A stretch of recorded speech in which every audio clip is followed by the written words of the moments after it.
Vitro fertilisation जैसे word कहता है, इन विवो होता है बॉडी के अंदर, इन विट्रो होता है बॉडी के बाहर। तो हम फीमेल गेमीट यानी कि एग और मेल गेमीट यानी कि स्पर्म दोनों को जब बाहर निकाल कर एक हम डिश में या टेस्ट ट्यूब में बनाते हैं, इसी को आईवीएफ या इन विट्रो फर्टिलाइजेशन कहते हैं।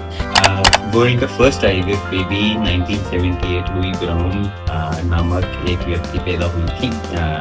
तो आज 48 इयर्स हो गए हैं उस बात को। वो she herself is a mother, खुद एक माँ बन चुकी हैं। देखिए, खान पान, स्ट्रेस, पोल्यूशन, फूड, इन सब चीजों का रोल राइट एज नहीं है, कोई प्रेशर वाली एज नहीं है, बट आपके लिए एक राइट एज है बायोलॉजिकल एज। जैसा मैम ने बताया कि स्पेशली औरतों के लिए 35 साल की उम्र के बाद फीमेल फर्टिलिटी बहुत डिक्लाइन कर जाती है। जब आपकी शादी हो जाती है और आप 35 से कम हैं, तो 1 year of staying together without using any precaution.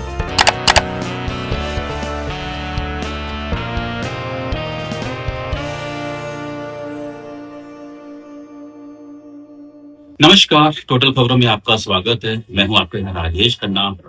माँ बाप बनना जो है कि हर एक का सपना होता है।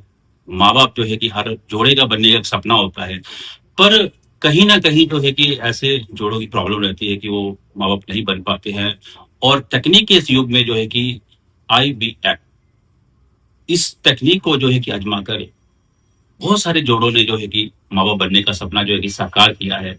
क्या होता है IVF, किस तरह से ये जो काम करता है, आज जो है कि वर्ल्ड IVF डे मनाया जा रहा है। और इसी के लिए हमारे साथ बात करने के लिए डॉक्टर सार्थक बख्शी जो कि हेल्थ केयर एंटरप्रेन्योर है, और डॉक्टर रीटा बख्शी जो कि एक्सपर्ट है IVF में। मैम, सबसे पहले आप दोनों का टोटल खबरों में स्वागत है। मैं सबसे पहले जानना चाहेंगे IVF जो है कि क्या होता है, IVF जो है कि क्या होता है, किस तरह की तकनीक होती है। सबसे पहले इन विट्रो फर्टिलाइजेशन जैसे वर्ड कहता है, इन विवो होता है बॉडी के अंदर, इन विट्रो होता है बॉडी के बाहर। तो हम फीमेल गेमीट यानी कि एग और मेल गेमीट यानी कि स्पर्म दोनों को जब बाहर निकाल कर एक हम डिश में या टेस्ट ट्यूब में बनाते हैं, इसी को आईवीएफ या इन विट्रो फर्टिलाइजेशन कहते हैं। तो हमको मालूम नहीं है कि बॉडी के अंदर क्यों ये दोनों नहीं मिल रहे हैं, मगर बॉडी के बाहर निकाल के आंखों के सामने मिलाकर एम्ब्रियो जो बनाया जाता है या जो बेबी कहते हैं, वो तैयार करने की प्रक्रिया को आईवीएफ या इन विट्रो फर्टिलाइजेशन कहते हैं। सार्थक सर, आपसे जानना चाहेंगे, आप जो है कि हेल्थ केयर एक्सपर्ट हैं, एंटरप्रेन्योर हैं, तो ये आज जो है किसका डे है, तो क्या इससे संदेश या फिर एक मतलब ये कहें कि एक जो है कि तो कितने टाइम से ये काम कर रहे हैं, उसके बारे में थोड़ा जानना चाहिए आपसे। देखिए, वर्ल्ड का first IVF baby 1978 Louise Brown नामक एक व्यक्ति पैदा हुई थी। तो आज 48 इयर्स हो गए हैं उस बात को। वो she herself is a mother, खुद एक माँ बन चुकी हैं। तो IVF इतनी पुरानी टेक्निक है, इतनी सक्सेसफुल टेक्निक है। आपके लिए जितने मैं एक्टर एक्ट्रेसेस का नाम लूं, उन सब लोगों ने या तो IVF सरोगेसी के थ्रू बच्चा करा है। Biggest Bollywood star Shahrukh Khan, Aamir Khan, Sohail Khan, Farah Khan, Tusshar Kapoor, Karan Johar, Shilpa Shetty, Priyanka Chopra, list is endless. इन सब लोगों ने IVF सरोगेसी करी है। मुकेश अंबानी के जो दोनों बच्चे हैं, ईशा और Akash Ambani, twins are through IVF। तो आप समझिए कि कितनी नॉर्मल और कितनी नीड की टेक्निक है ये, कि आज बच्चा पैदा करना सबके लिए एक एक साइकोलॉजिकली और एक नीड की अगर बात करी जाए, तो लाइफ की मतलब इंसान की एक पैसा आता जाता रहेगा। कोई भी और विश होगी, कोई भी और इच्छा होगी, वो पूरी हो सकती है, बट बच्चे की जो इच्छा है, जो हमेशा किसी भी इंडिविजुअल की बात करूं मैं, सिर्फ ये नहीं कि माता पिता चाहे माँ हो या बाप हो, एक जो ये नीड है, अगर आज वो नीड IVF के थ्रू पूरी हो रही है, तो कितनी इंपॉर्टेंट टेक्निक है एंड कितनी लोगों की जरूरतमंद बन गई है ये बहुत कम। मतलब we are thankful to the scientist जिन लोगों ने ये टेक्निक को लेके आए हैं, एंड थैंकफुल टू डॉक्टर्स जिसके थ्रू अब ये बच्चे कर पा रहे हैं हम लोग। तो IVF की need 1 in 6 couple out of 6 couple are facing infertility. तो इन सब लोगों के लिए एक IVF की प्रक्रिया रह गई है, जिससे आज आपके लिए एक लाइफ को एक गोल मिल रहा है, एक जो लाइफ की सबसे बड़ी इच्छा पूरी हो रही है, एंड एक ऐसी नीड है जिसकी खुशियों में मास्टर कार्ड की एक ऐड आती थी कि for everything there is money but some things are priceless. तो बच्चा एक वो प्राइसलेस चीज है जो कोई भी जना, कोई भी माँ बाप कुछ भी करने को तैयार है पाने के लिए। तो आईवीएफ संभव कर रहा है वो चीज।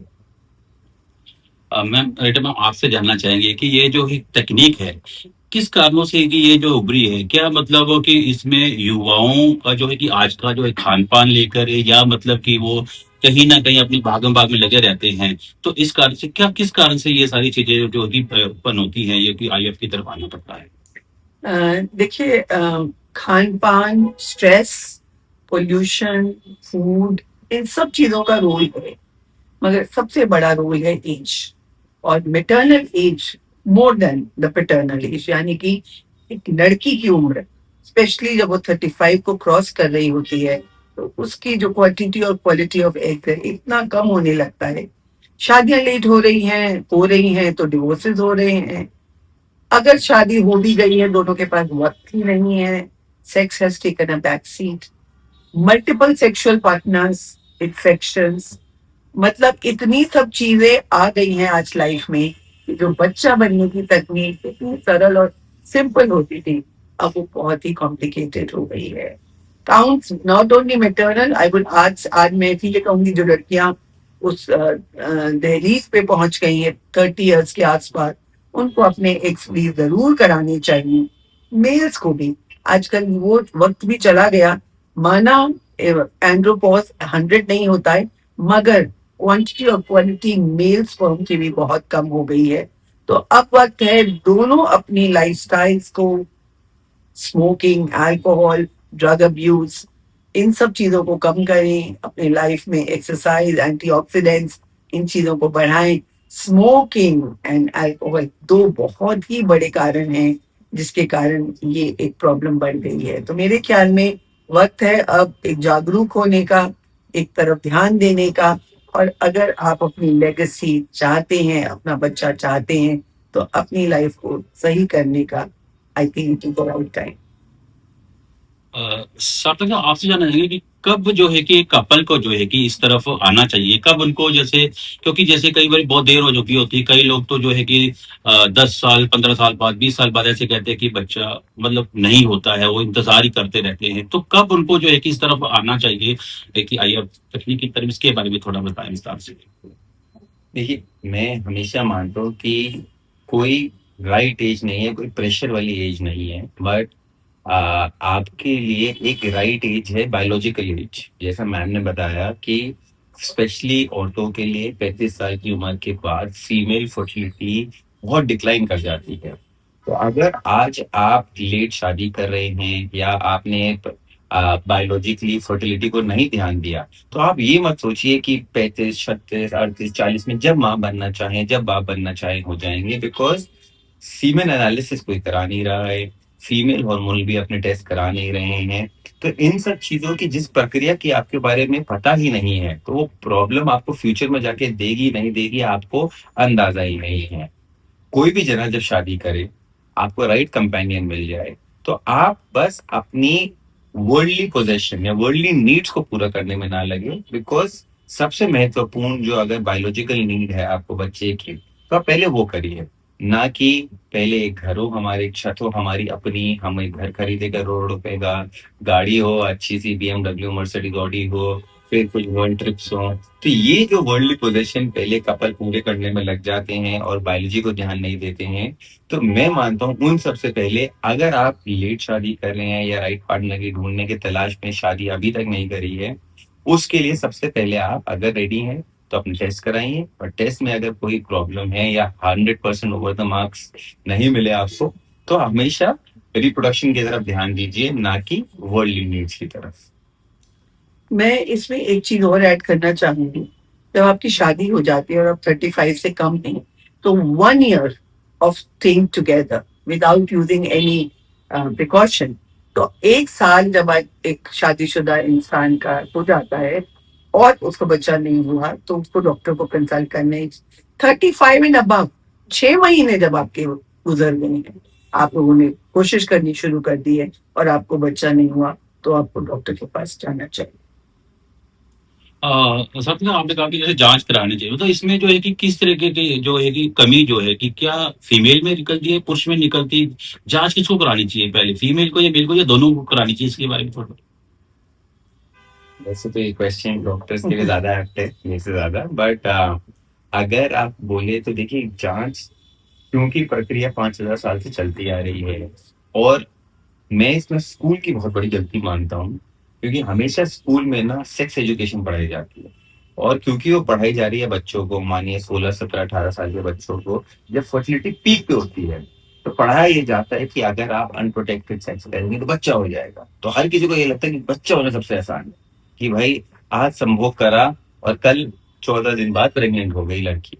बट क्योंकि ये तब के टाइम पे पढ़ाई जा रही है, ना कि उनको fertility education, sex education should be replace by fertility education, कि भाई 15 साल से 25 साल तक पीक फर्टिलिटी है, आपके chances of getting pregnant, because semen की क्वालिटी बहुत अच्छी है यंग मेल्स में, for young females their egg quality and their reproduction age, the uterus is very healthy. तो हर चीज आपकी रिप्रोडक्शन बहुत इजी हो सकती है।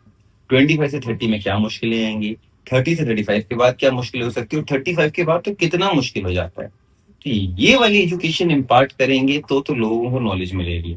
बट क्योंकि हम सिर्फ उन 3 साल के लिए पढ़ाते हैं, बताई जाती है, तो लोगों को अब उसके बाद भूल जाते हैं, और हमेशा यही याद रहता है बच्चों को कि भाई जब भी अगर संभोग करेंगे तो बच्चा हो ही जाएगा, विच इज नॉट ट्रू। जो हमने आज तक देखते आए हैं कि भाई प्रॉब्लम्स अनदेखी, मैं क्या खा रहा हूँ, मैं शरीर पे क्या लगा रहा हूँ, nail polish remover, cream, moisturiser, hyaluronic acid, क्या क्या नहीं करा, मैं काला से गोरा हो गया। आपको क्या लगा आपकी बॉडी में हार्मोनल चेंजेस नहीं हुए हैं? मैंने कि लैपटॉप अपने लैप पे रखा हुआ है, झांगों पे रखा हुआ है, उसका क्या है? लड़के टाइट अंडरवेयर पहन रहे हैं, लड़के कितनी प्रोटीन लड़के कितने प्रोटीन, क्रिएटिनिन, कितने स्टेरॉइड्स ले रहे हैं बॉडी बिल्डिंग के लिए, हर चीज का इम्पैक्ट है। वो अनदेखा इम्पैक्ट है। देखा हुआ इम्पैक्ट तो बहुत आसान है, धूम्रपान, मदिरा, ये सारी चीजें दिख रही है जिसको आप डायरेक्टली बोल सकते हैं। But the unseen and the hidden things जो आपको रियलाइज नहीं होती, which is my part of everyday life. मैं उठ के भाई कितनी ठंड, कितनी गर्मी, क्या कर रहा हूँ, कहाँ सांस ले रहा हूँ, मुझे कुछ अंदाजा नहीं है, बट स्ट्रेस से गुजर रहा हूँ। बट जब मैं सोचूंगा बच्चा मेरे साथ क्यों प्रॉब्लम हो गई, तो ये जो कंपाउंडिंग इफेक्ट है, शायद 18 साल से चल रहा है, 20 साल से, 25 साल से, वो 35 साल में जाके हिट होगा। तो जो कंपाउंडिंग इफेक्ट है नेगेटिव चीजों का जो हम आजकल कर रहे हैं, वो आपको आज रियलाइज नहीं होगा, बाद में जाके होगा। बट पॉइंट यही है कि अगर आप अवेयर रहेंगे तो आप डिसीजन ले सकते हैं, आप अवेयर नहीं है तो वो डिसीजन आपको बाद में आईवीएफ डॉक्टर की जरूरत पड़ेगी ही पड़ेगी। मैं आपके टेस्ट का भी जवाब दे जी देती हूँ जी साथ साथ। जी जी आपने पूछा मेल या फीमेल। जी देखिए, मेल के लिए तो बहुत आसान है इजैकुलेट सैंपल सीमेन टेस्ट करना। एक सिंगल टेस्ट उसका खत्म हो जाता है। उसका मतलब एक सिम अगर सीमेन नॉर्मल आ गया, उसका रोल ओवर। विमेन के लिए उसके ओवरीज, उसके फेलोपियन ट्यूब, उसका यूट्रस, उसका सर्विंग, उसका vagina, there so many things, और काफी सारे टेस्ट है। तो जो आपने बोला कि मेल का, जैसे हमने कहा एक सीमेन एनालिसिस करा लीजिए, खत्म। अब आप फीमेल का एक एमएच करा लीजिए, यानी कि उसका एग रिजर्व क्या है। अगर बहुत लो रिजर्व है तो उसका मतलब इमरजेंसी है। अगर रिजर्व ठीक ठाक है या बहुत ज्यादा है, तो इन सब चीजों को का एक अनुमान लगाकर आदमी को टाइम की एक गारंटी बना सकते हैं कि भाई आप यहाँ करिए, ऐसा करिए। ऐसे ही फेलोपियन ट्यूब्स अगर आपके ब्लॉक्ड है या ओपन है, आपका यूट्रस की एक अल्ट्रासाउंड कराना, एक एचएसजी कराना और एक एएमएच करा। अगर आप सोच रहे हैं कि अभी मेरी शादी हो गई है पर मैं नहीं चाह रही हूँ, तो इन टेस्ट की इम्पोर्टेंस है। डे 2 पे हार्मोन है, FSH, LH, E2, estradiol level, thyroid, prolactin, इन सब चीजों को टेस्ट कराना भी बहुत जरूरी है। तो दो सिंगल टेस्ट मुझे कहेंगे तो मेल का सीमेन एनालिसिस और फीमेल का एएमएच, ये दो टेस्ट सबके लिए बहुत जरूरी है। अच्छा, मैं जानना चाहेंगे आपसे कि इसके कुछ सिम्टम भी होते हैं, या कुछ ऐसे जनरिक इस तरह से भी कुछ ऐसा होता है कि जनरल वजह से? अनफॉर्चुनेटली सीमेन के, या मतलब एक मेल के लिए अगर मैं कहूंगी तो उसको कभी पता नहीं चल सकता कि क्योंकि टेस्टोस्टेरोन लेवल नॉर्मल है, उसकी पोटेंसी नॉर्मल है, इरेक्शन एजैक्यूलेशन नॉर्मल है, तो there is just no way unless an analysis is done. तो लैब में एक सिंपल टेस्ट ही बता पाए। ऐसे ही वुमेन को कैसे मालूम पड़ेगा उसका एग रिजर्व क्या है, क्योंकि बॉडी में ऐसे कोई बहुत मेजर कोई चेंजेस नहीं आते जिससे हम ये कहेंगे, तो ये खाली लैब टेस्ट ही बता पाएंगे आप फर्टिलिटी लेवल पे कहाँ खड़े हैं। साधना तकनीक जो है कि बहुत आज के डेट में तेज है, तो इसके बारे में क्या कहेंगे कि लोग जो है कि इस चीज को लेकर कैसे भरोसा करें कि भी उनका ये सही हो रहा है? कुछ लोग ऐसे मर्म भी होते हैं कि इसमें भी दिक्कत भी होती है, इसमें दर्द भी होती है, मतलब क्या है आपके, आप क्या कहना चाहिए इस बारे में? ये पहली बात तो आईवीएफ एक डे केयर प्रोसीजर है, बहुत सिंपल प्रोसीजर है इन टर्म्स ऑफ अगर हेल्थ केयर की बात करें, कोई नॉन इन्वेजिव मतलब कोई काट पार्ट चीट पार्ट नहीं है, कोई हार्ट सर्जरी ऑर्थोपेडिक जहाँ पे आपके शरीर में कटाई हो रही हो या छटाई या कोई स्टिचेस नहीं है, तो non invasive day care procedure आप आ जाएंगे, आप 3 घंटे बाद घर जा सकते हैं। आपके बॉडी में कोई इंसिजन नहीं करा गया है, मतलब शरीर में कोई काटा नहीं लगाया गया है, तो प्रोसीजर फिजिकल या इमोशन उस फिजिकल स्ट्रेस तो नहीं है, बट एक बहुत इमोशनल और मेंटल जर्नी है किसी भी पेशेंट के लिए, स्पेशली वुमेन के लिए, बिकॉज उनको हार्मोनल इंजेक्शन दिए जाते हैं 10 से 12 से 14 दिन के लिए। तो वो जो इमोशनल जर्नी है जिसमें पति का साथ भी बहुत चाहिए या उनके मेल पार्टनर का साथ होना चाहिए जब वो ये जर्नी में जा रहे हैं, बिकॉज ये कपल के लिए जर्नी है। माना फीमेल का रोल ज्यादा होता है, बट उतना ही सपोर्ट की जरूरत एक हस्बैंड और मेल पार्टनर को करने की जरूरत है, कि जर्नी ऑफ पेरेंटहुड 2 जनों की जर्नी है, ना कि ओनली फीमेल की। एंड जहां तक टेक्निक की बात रही, टेक्निक हमेशा इवॉल्व कर रही है, साइंस इवॉल्व हो रही है, एआई आ गया है जो नई नई better selection of semen egg embryo तीनों चीजों में हेल्प कर रहा है, डॉक्टर्स को सिलेक्ट करने के लिए, एम्ब्रोलॉजिस्ट को सिलेक्ट करने के लिए। मीडिया बेटर होता जा रहा है, इंस्ट्रूमेंट्स बेटर होते जा रहे हैं, तो साइंस तो हेल्प करेगा ही करेगा टेक्निक में बेटर करने के लिए। सक्सेस रेट शायद पहले 10% होते थे जब ये इजाद हुई थी टेक्निक 1978 में, या 5% होगा, आज वो 50% तक पहुंच गया है। तो दिस इज ओनली पॉसिबल क्योंकि बेटर हो रहा है एंड ये बेटर होता ही रहेगा। मैम, जिन जोड़ों का ये प्रॉब्लम है वो आपके पास आना चाहें तो उसके लिए क्या प्रोसेस है, थोड़ा उसके बारे में बताएं आपको। आपके पास जो भी आना चाहे, क्योंकि जैसे बहुत सारे जोड़ों को प्रॉब्लम रहती है, क्योंकि सपना तो होता है लेकिन वो उनको जैसे पता नहीं रहता कि कहाँ जाए, राइट जगह कहाँ पर है, तो इसके बारे में आप थोड़ा बताएं कहाँ पे कैसे। देखिए, लैब्स डॉक्टर्स हर नुक्कड़ नुक्कड़ पे खुले हुए हैं। बड़ा इम्पोर्टेंट है कि आप, और उससे पहले आपके संत महात्मा, जीपीज, बीएमएस, आयुर्वेदिक डॉक्टर, बहुत कुछ रास्ता है। अब कब आप, जैसा मैंने कहा कि अगर आप कुछ वक्त आपने ट्राई भी कर लिया, राइट डॉक्टर के पास पहुंचना बहुत ज्यादा जरूरी है। अब तो वीडियो कंसल्टेशन है, आप फोन कर सकते हैं। जो यहाँ हम लोग दिल्ली से बोल रहे हैं, रिजा आईवीएफ, डॉक्टर रीटा बख्शी मैं हूँ, और मेरे को आज अराउंड 30 इयर्स हो गए हैं इसी फील्ड में काम करते हुए। हजारों प्रेगनेंसीज, रादर मेरा तो एक ड्रीम रहता है कि जो कपल मेरे सामने बैठा है मेरे दरवाजे से खाली हाथ ना जाए। तो इस शिद्दत से हम काम करते हैं। हमने अपना जो लैब है, अपने जो लोग हैं, उनको ऐसे ट्रेन करा है। सच कहूंगी कि हमको ज्यादा दुख होता है अगर कोई टेस्ट नेगेटिव हो जाता है, और हम उतने ही स्वभाव से उससे मिलते हैं, उनको सांत्वना देते हैं और हिम्मत देते हैं कि फिर से वो सेकेंड साइकिल या थर्ड साइकिल जो भी उसको जरूरत है आए। तो I think looking for the right doctor, the right lab is very very important in a world which is full of any kind of people practicing this life. आखिरी सवाल आप दोनों से कि आप क्या संदेश देना चाहेंगे, आईवीएफ डे है, क्या मतलब आप स्पेशल जो है कि संदेश देना चाहेंगे? सबसे पहले आप सब। ये वर्ल्ड आईवीएफ डे पे एक ही संदेश है कि आज माता पिता बनने का सपना नहीं रह गया, वो सपना साकार होगा। आप ये मत सोचिए कि आईवीएफ की जर्नी मुश्किल रहेगी, कठिन रहेगी, नामुमकिन रहेगी। Parenthood is possible, not only possible, it's probable, मतलब होना ही होना है। राइट डॉक्टर के साथ जो आपकी जर्नी में आपका साथ दे, जो आपके साथ समझ सके और आपका एक इमोशनल साथी बन सके। बहुत इम्पोर्टेंट है ऐसा डॉक्टर चुनना। और आज अगर हम ये सर्विस ऑफर कर रहे हैं तो हमें पता है कि हम एक टेक्निक जो यहाँ पे रीसा आईवीएफ है कि it's not lab made, it's love made. तो हम लैब के थ्रू बच्चा नहीं दे रहे, हम प्यार के थ्रू बच्चा दे रहे हैं। यही मेरी एक मैसेज है कि आप मत सोचिएगा कि आपको बच्चा नहीं मिलेगा, आपको हम बच्चा दे के ही भेजेंगे। मैम आप क्या संदेश देना चाहूंगी? Thank you. मैं भी कहूंगी कि आज के जमाने में option have become so many. अब donor eggs, donor sperm, surrogacy, मतलब हर चीज अवेलेबल है। तो अगर कोई चाहे कि मुझे बच्चा चाहिए, तो देर इज जस्ट नो वे कि वो माँ बाप नहीं बन सकता। तो फ्लेक्सिबिलिटी है माइंड में। Of course I will not से कि पैसा बिल्कुल नहीं लगने वाला, कुछ पैसा जरूर खर्च होगा। हिम्मत चाहिए, थोड़ा सा परसिवरेंस चाहिए। अगर ये सब है तो कोई रीजन नहीं है कि आपको बच्चा ना हो।